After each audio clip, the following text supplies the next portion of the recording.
The wind on Dina Hollow smelled like burnt copper, and that was how Daniel Ross knew a storm was coming before the sensors ever warned him. He stood outside the old supply shed, a bucket of fish scraps in one hand, and watched the sky turn the color of a bruise. Behind him, 5 small shapes stirred in the straw-lined pen, and one of them let out a hungry little screech that sounded more like a rusty hinge than a roar.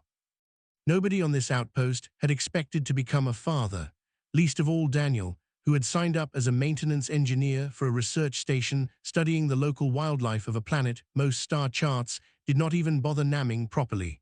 Dina Hollow was supposed to be quiet, a place to fix generators, patch holes, and count down the months until his contract ended. Then the plague came through the eastern valleys and wiped out nearly every adult dragonkin within 200 miles, leaving behind a single untouched nest of 5 eggs in a cave nobody else wanted to enter. Daniel entered it. He carried the eggs back one at a time, wrapped in his own jacket, and when they hatched 3 weeks later, 5 sets of eyes opened and looked straight at him. Dragonkin were not supposed to imprint that fast. The research council said it was impossible, a fluke of stress hormones and confused instinct. Daniel did not care what they called it. He only cared that 5 hungry mouths needed feeding every 4 hours, and that none of them would stop crying unless he was the one holding them. He built the pen himself, scavenging metal sheets from a decommissioned shuttle and lining it with old blankets.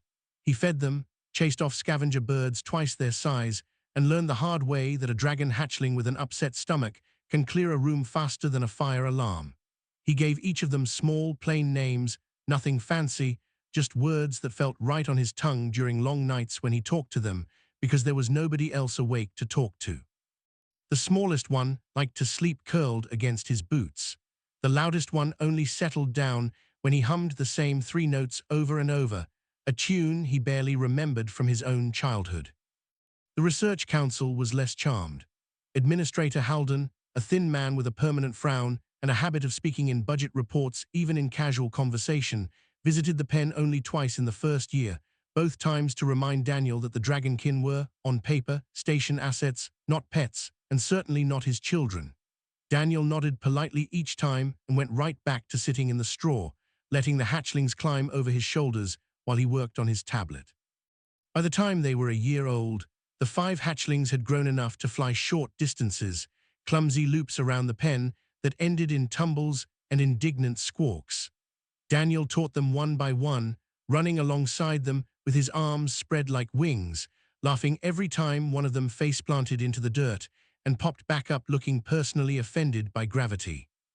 In the evenings, when the twin suns dipped low and painted the hollow gold, he would sit against the pen wall with all 5 curled around him, telling them quiet stories about places he had seen and people he had known, even though he suspected they understood maybe 1 word in 10. It did not matter, they understood him. That much was clear in the way they pressed close whenever thunder rolled through the valley, or the way the withdrawn one, the quietest of the 5, would only eat if Daniel sat beside her and put a hand on her back. He was not their handler. He was not their researcher. He was their father in every way that counted, and everyone on the outpost who bothered to watch them together knew it, whether the council's paperwork agreed or not. The night the alert came, Daniel was halfway through mending a torn wing membrane on the loudest hatchling, humming his 3 familiar notes while she squirmed under his careful hands. The comm panel by the shed door lit up red, then started blaring, a full emergency signal, the kind that only sounded during an actual crisis. A colony 3 systems over was under attack, its evacuation shuttles overwhelmed, and every trained pilot and engineer within jump range was being conscripted immediately, no exceptions, no delays. Daniel's hands went still.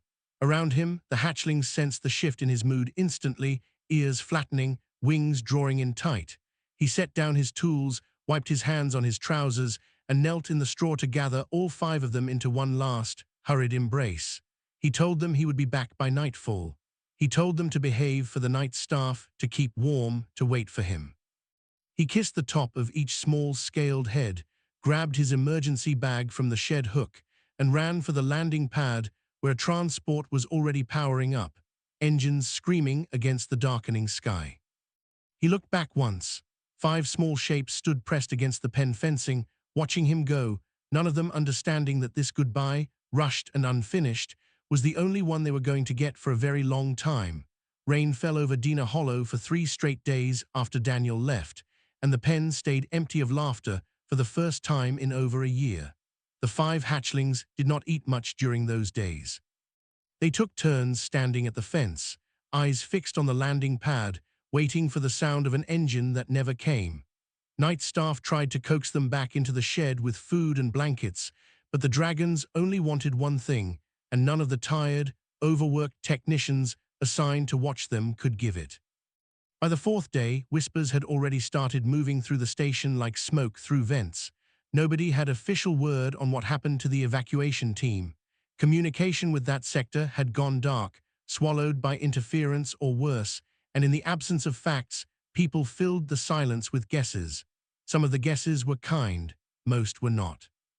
A junior technician, tired and frustrated after a sleepless shift trying to calm a hatchling that would not stop crying, muttered that maybe Daniel had simply decided he did not want the burden anymore, that raising 5 wild animals had never been a real job, only something he had let get out of hand. The comment should have meant nothing. Instead, it spread, repeated by people who never questioned it, until it hardened into something close to accepted truth. Administrator Halden, faced with growing unrest among his staff and no answers from command about the missing evacuation team, found the rumor useful.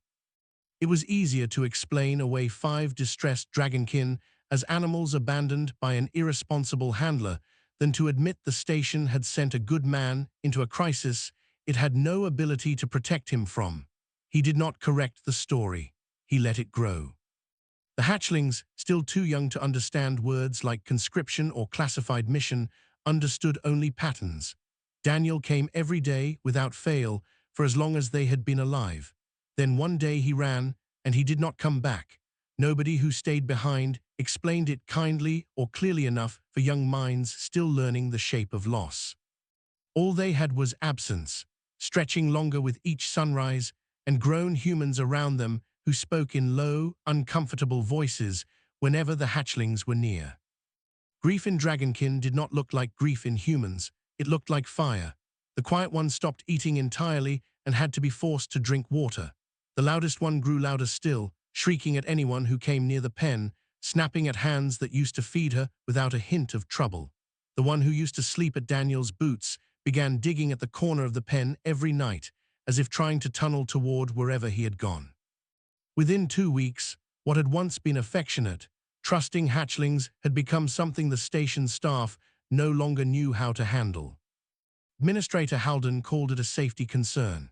He stood before the research council with a tablet full of incident reports, torn fencing, singed equipment, a technician's bitten hand, and argued that the dragonkin could no longer remain in an open pen without a qualified handler. The council, most of whom had never once sat in the straw with the hatchlings the way Daniel had, agreed easily. A secure containment facility on a research world 4 jumps away was arranged within the week. Halden framed it as protection. In truth, it was convenience, a way to remove a growing liability from a station already strained by the unresolved crisis in the East. The relocation happened on a grey morning, with no warning given to the hatchlings beforehand. A containment team arrived in heavy suits, carrying sedative injectors designed for creatures 3 times the hatchling's size. The dragons, sensing threat the way animals always do before words are even spoken, tried to resist. The quiet one hid behind a fuel drum. The loudest one charged the nearest suited figure and was struck down mid-leap by a dart to the neck. One by one, the 5 hatchlings who had once flown clumsy loops around Daniel's outstretched arms were sedated, crated, and loaded onto a transport, their last sight of the only home they had ever known blurring into unconsciousness. They woke up somewhere cold and sterile, in cages instead of straw, under fluorescent light instead of twin suns. There was no fence to press against and watch for an engine that never came, only reinforced glass and strangers in lab coats who spoke about them, never to them. In the space of a single week, they had lost their father to a mission nobody explained, and lost their home to a decision nobody asked them about. Whatever warmth remained in them curled up small and defensive, and stayed that way for years, because as far as the 5 hatchlings understood, they had now been abandoned twice, once by the man who promised he would return by nightfall, and once by everyone who was supposed to protect them after he was gone. 7 years is a long time to hold onto a piece of fabric, but the dragon called Quiet still had a scrap of an old jacket tucked beneath the loose panel of her enclosure wall, and she took it out only when nobody else was watching. The jacket had once belonged to a man whose face she remembered only in fragments now, a low voice, a warm hand, 3 notes hummed over and over during storms. She was not a hatchling anymore. None of them were. 7 years of sterile light and careful study had turned 5 clumsy, trusting Barbies into 5 powerful adult dragonkin, each easily the size of a transport shuttle, each carrying scars the researchers never bothered asking about. The containment facility on Aldrin Station 9 ran like clockwork. Feeding schedules, behavioral assessments, growth measurements, all logged with precision by staff who rotated in and out every 18 months, none of them staying long enough to learn the dragons as individuals rather than subjects. The dragons had adapted the only way they knew how. The one who used to sleep at Daniel's boots had grown sharp-tempered and untrusting, snapping at any hand that came too close, testing every new handler until they either proved steady or gave up entirely. The one who used to charge the containment team on the day of the relocation had gone the opposite direction, retreating into long silences, speaking through actions instead of sound, watching more than participating. One had appointed himself protector of the group, positioning his massive body between his siblings and any stranger who entered the wing. And one, the smallest still despite her growth, refused to let go of a single stubborn belief that Daniel Ross was not dead, not truly gone, just missing, and that somewhere in the endless stacks of station records there had to be proof of it. Her name among the staff was simply Subject 5, but the dragons had their own quiet names for each other, sounds too low and complex for human ears to fully catch. She spent her limited free hours in the corner of the enclosure nearest the data terminal, watching over the shoulder of whichever researcher happened to be logged in, memorizing letters and numbers the way a much younger creature memorizes a lullaby. Everything shifted when Clara Boone transferred to Aldrin Station 9 as the new lead xenobiologist. She was younger than most of the researchers who had come before her, and unlike them, she did not carry a tablet everywhere. She went like a shield between herself and the animals she studied. On her first day, she sat down on the floor of the observation corridor, well outside striking range, and simply waited. She did this again the second day, and the third, until on the 4th day, Quiet came close enough to the reinforced glass to press one clawed hand flat against it, mirroring the gesture Clara made without thinking. It took months, not days, but slowly the dragons began to respond to her differently than they had to anyone else. She learned their individual habits without needing behavioral charts to tell her. She noticed the way Protector always ate last, making sure his siblings had their fill first. She noticed the way the sharp-tempered one only calmed down if someone hummed, quietly, off-key, 3 simple notes that meant nothing to Clara but seemed to mean everything to him. She asked about it once, and the answer she got from the station archives was strange enough to make her sit up straighter. The Dragon's intake file listed their original caretaker as one Daniel Ross, handler, deceased, with a case status marked closed. But when Clara pulled the full incident report attached to his death, half the document was redacted, entire sections blacked out under classification codes she did not recognize. There was a commendation listed for valor during an evacuation mission, issued but never publicly announced, filed and then buried under an administrative note that read simply, pending review, indefinite.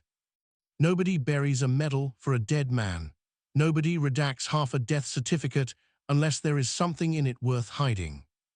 Clara mentioned none of this to Administrator Halden, who had transferred with the Dragons to oversee the containment program and still spoke about them in the same flat, budgetary language he always had.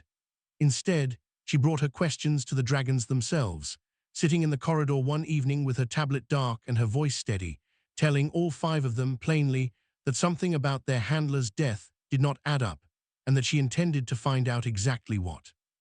Quiet came to the glass again that night, pressing her palm flat against it the way she had months before.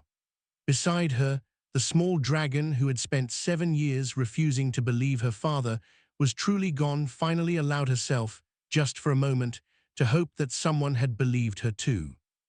Dust motes drifted through the archive room on Aldrin Station 9, caught in the pale light of a single overhead lamp, and Clara Boone had been sitting under that lamp for 6 straight hours by the time she found the first real thread to pull. Most classified military records stayed sealed for good reason, locked behind clearances far above a xenobiologist's pay grade. But evacuation, logistics reports, the boring administrative kind nobody thought to protect carefully, had a way of slipping through less guarded channels, and Clara had spent a career learning exactly which channels to check. The evacuation of the Eastern Colony, the same crisis that had pulled Daniel Ross away from Dina Hollow 7 years earlier, had gone catastrophically wrong. The distress call had undersold the danger by a wide margin. What should have been a routine shuttle extraction turned into a running defense against a hostile faction using the colony's collapse as cover for a resource raid. Daniel's transport arrived expecting frightened civilians and found armed conflict instead. The reports described him not as a passive engineer caught in the wrong place, but as one of only 4 crew members who stayed behind past the mandatory evacuation window, manually overriding a jammed shuttle door to get the last group of colonists aboard before the landing zone was overrun. He never made it onto that final shuttle himself. The report noted, in flat clinical language, that Daniel Ross was listed as missing, presumed captured, following the loss of contact with ground personnel. Presumed captured, not deceased. Somewhere between that report and the file Clara had pulled from the Dragon's intake records, presumed captured had quietly become deceased, and nobody had ever bothered to correct it. Clara kept digging, cross-referencing prisoner exchange manifests from the years that followed, painstaking work that took weeks of careful, patient searching in whatever spare hours the station allowed her. She found him on the 4th manifest she checked, a name buried in a list of returned personnel from a negotiated exchange that had happened 18 months earlier. Daniel Ross, returned, medical evaluation pending, next of kin notification, none listed. No next of kin notification, because as far as any official record was concerned, Daniel Ross had no family waiting for him. The 5 dragonkin he had raised with his own hands were classified as station property, not family, and property did not receive notifications when a missing handler came home. Clara requested a secure channel to the exchange processing facility, and after 3 rejected attempts and 1 increasingly frustrated phone call to a records clerk who clearly wanted her to stop calling, finally got confirmation directly. Daniel Ross had indeed been part of the exchange, recovering from injuries sustained during years in custody, and had spent the 18 months since asking, repeatedly and with growing desperation, what had happened to the dragonkin hatchlings assigned to his former post at Dina Hollow. Every inquiry he filed had been met with the same closed case status Clara had already seen, the same quiet administrative dead end that told him nothing. The reason for the dead end became clear once Clara pulled Administrator Halden's own communications from the period right after Daniel's disappearance.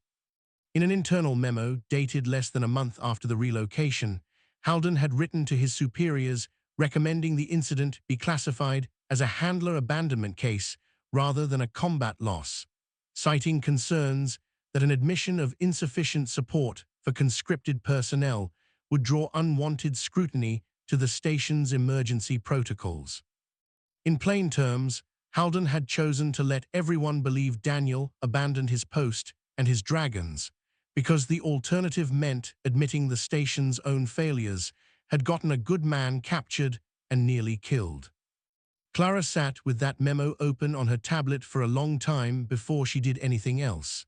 Then she printed it, along with the evacuation report and the prisoner exchange confirmation, and walked straight to Halden's office without an appointment. He tried the same flat, budgetary tone he always used, insisting the classification had been a reasonable precaution given incomplete information at the time. Clara set the 3 documents on his desk without a word and watched his expression change as he read them, watched him realize that a paper trail he had assumed would stay buried had just been dug up by someone who refused to let it go. She gave him one option. Either he corrected the record himself immediately and arranged for Daniel Ross to be informed of his dragon's location, or she would take the documents to Station Command directly and let them ask why a case had been deliberately misclassified for 7 years. Haldon did not argue for long. Within the hour, a message went out through official channels, and within 2 days, word came back that Daniel Ross, alive, recovering, and finally told the truth about where his hatchlings had been all along, was already arranging transport to Aldrin Station 9. A cane tapped unevenly against the metal floor of Aldrin Station 9's arrival corridor, and the sound of it carried further than it should have, echoing off walls that had not heard that particular rhythm in 7 years. Daniel Ross was thinner than the dragons might have remembered him if they had been old enough back then to keep a clear picture. His hair had gone grey at the temples far earlier than it should have, and a scar ran along his jaw that had not been there when he ran for the landing pad all those years ago. He walked slowly, leaning on the cane more than he liked to admit, but he walked forward, and that was what mattered. Clara met him at the checkpoint, having spent the better part of 2 days cutting through the last stubborn layers of bureaucracy that stood between a returned prisoner and a containment wing still technically classified as restricted access. She did not waste time on formalities. She simply told him what to expect, that the dragons had grown into powerful, wary adults, that they had spent 7 years believing he chose to leave them, and that whatever reunion happened next was not going to be simple or easy. Daniel nodded and kept walking. The observation corridor outside the enclosure had reinforced glass instead of the open fencing he remembered, and for a moment, standing in front of it, he felt something in his chest tighten painfully. 5 massive shapes were visible in the enclosure beyond, resting or packing, each one so much larger than the small, clumsy hatchlings who used to fall asleep tangled around his legs. He did not know if they would even recognize him. Then Protector, the one who used to charge fearlessly at anything threatening his siblings, lifted his head and went completely still. Dragonkin's senses were sharper than human ones in ways researchers had never fully mapped, and something in Daniel's scent, his voice, the particular unsteady rhythm of his footsteps, cut through 7 years of scar tissue in an instant. Protector let out a sound none of the station staff had ever heard from him before, low and questioning, almost hesitant, and the other 4 dragons snapped their attention toward the glass at once. For a long, suspended moment, nobody moved. Daniel stood on one side of the reinforced glass, cane trembling slightly in his grip, and 5 adult dragons stood on the other, staring at a face that matched a memory buried under years of grief and rewritten stories. It was the sharp-tempered one who broke first, the one who used to sleep curled at Daniel's boots, now easily large enough to crush the very boots he remembered. He surged forward, not in aggression, but in something closer to disbelief, pressing his massive head against the glass hard enough to make it shudder. Daniel put his hand flat against the surface on his side, exactly where the dragon's face pressed on the other, and began to hum. 3 notes, low and off-key, the same 3 notes he had hummed during 1,000 thunderstorms years ago. It was not a perfect melody, it never had been, but it was unmistakably, undeniably his. The reaction was immediate and overwhelming. Quiet, who had kept a scrap of his old jacket hidden for 7 years, made a sound that was almost a sob, if dragons could sob, and pressed both clawed hands against the glass beside her brother's head. The smallest one, who had never once stopped believing he was alive, simply stared, frozen, tears she did not know dragonkin could produce slipping down her scaled face. Clara authorized the glass release with a shaking hand, and when it slid open, there was no careful, cautious approach, no slow rebuilding of trust, the way Clara might have expected from any other reunion after this much time apart. There was simply 5 grown dragons crowding around one scarred, unsteady man, careful of their own strength in a way that spoke to how deeply they still understood, on some instinctive level, that this was someone precious enough to protect rather than harm. Daniel wrapped his arms around as much of them as he could reach, which was not much given their size, and let himself cry openly for the first time since his capture, 7 years of guilt and grief finally breaking loose. He did not pretend the years could simply be erased. When the sharp-tempered one pulled back and let out a low, furious growl, clearly still angry, still hurt by everything that had happened, Daniel did not flinch or ask for instant forgiveness. He only said quietly that he was sorry, that none of it had been his choice, and that he understood if trust needed to be rebuilt slowly, piece by piece, the same patient way it had been built the first time. It was Protector who finally spoke for all of them, in the low, deliberate growl the dragons used when something mattered enormously. He was not asking Daniel to erase the pain of the past 7 years. He was only asking him to stay, this time for good. Daniel promised he would, and for the first time since a rushed goodbye on a stormy night, it was a promise he intended to spend the rest of his life keeping. Snow had never once fallen on Dina Hollow in all the years anyone kept records, so when a light grey dust drifted down from the eastern ridge and settled over the rebuilt landing pad, the station's few remaining old-timers stood outside just to watch it, calling it a good omen for a homecoming nobody had thought possible a year earlier. Administrator Halden was gone by then, quietly removed from his position once Station Command reviewed the full record of what Clara Boone had uncovered. The containment program at Aldrin Station 9 was dismantled soon after, not through a single dramatic hearing, but through a slow, steady dismantling of policy after policy, each one replaced with something closer to what Daniel had always believed the dragons deserved. No more cages, no more classification as station property. A new sanctuary charter recognized dragonkin as protected, autonomous beings, free to choose where they lived and who they lived with, and every one of the 5 chose, without hesitation, to return to the only place that had ever truly felt like home. Rebuilding Dina Hollow took months. The old pen was gone, rotted and rusted after years of neglect, and Daniel refused to simply replace it with another version of the same small enclosure. Instead, working alongside Clara, who had transferred her research post to the reopened outpost without a second thought, and alongside the 5 dragons themselves, who were more than strong enough now to move stone and metal on their own, they built something new, a wide, open valley enclosure with no fencing at all, just careful terrain shaping and a shared understanding that nobody there needed to be contained anymore. Daniel walked slower these days, the cane never quite leaving his side, but he still made the trip out to the valley every evening, just as the twin suns dipped low and painted the hollow gold, the same way they used to years before. The dragons had grown into their full adult size by then, each easily large enough to carry a grown human on their back without noticing the extra weight, and each evening at least one of them would settle down beside him in the dirt, exactly the way they used to as hatchlings, though now it was Daniel who looked small pressed against their side rather than the other way around. It was Quiet who finally let go of the old jacket scrap. She had carried it through 7 years of containment, through relocation and grief and Quiet's stubborn hope, and on the evening the valley enclosure was finally finished, she brought it to Daniel and set it carefully at his feet instead of hiding it away again. She did not need a reminder of him anymore. She had the real thing, sitting right beside her every evening without fail. The anger did not vanish overnight, and Daniel never expected it to. There were still evenings when the sharp-tempered one kept his distance, working through old hurt in his own time, and Daniel let him, never pushing, never demanding an apology be accepted faster than it was ready to be given. Healing, he had learned the hard way, was not a single moment.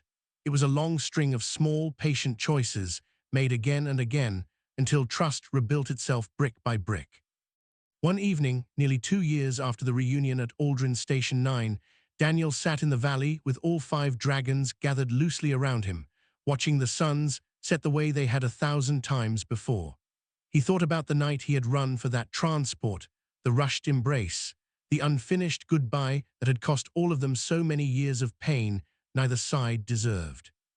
He thought about how easily that story could have ended differently, how easily the truth could have stayed buried forever under Halden's careful cover-up. He reached out and rested a hand against Protector's massive shoulder, the same way he used to rest a hand on a much smaller version of him during storms, and said quietly that he was not going to say goodbye this time. He was only going to promise that whatever happened, whatever mission or crisis or years might try to pull him away again, he would always find his way back to them, exactly as he always had, in his heart, even during the years they had not known it. Word of Dina Hollow's new sanctuary model spread slowly across nearby systems, and within a few more years, the valley welcomed its first newcomers, a pair of orphaned creatures from a distant colony, frightened and grieving in the exact way the 5 dragons remembered being themselves. It was Quiet who approached them first, settling low into the dirt beside the frightened pair, the same patient way Daniel had once settled beside her, offering warmth instead of distance, presence instead of absence. The dragon Barbies of Dina Hollow had never truly lost their human, not really, not in any way that mattered in the end. They had only lost the chance to say goodbye properly, and now, standing together in a valley rebuilt from grief into something stronger, they finally understood that some goodbyes are better left unsaid, replaced instead with a much simpler, much sturdier promise: I will always come back.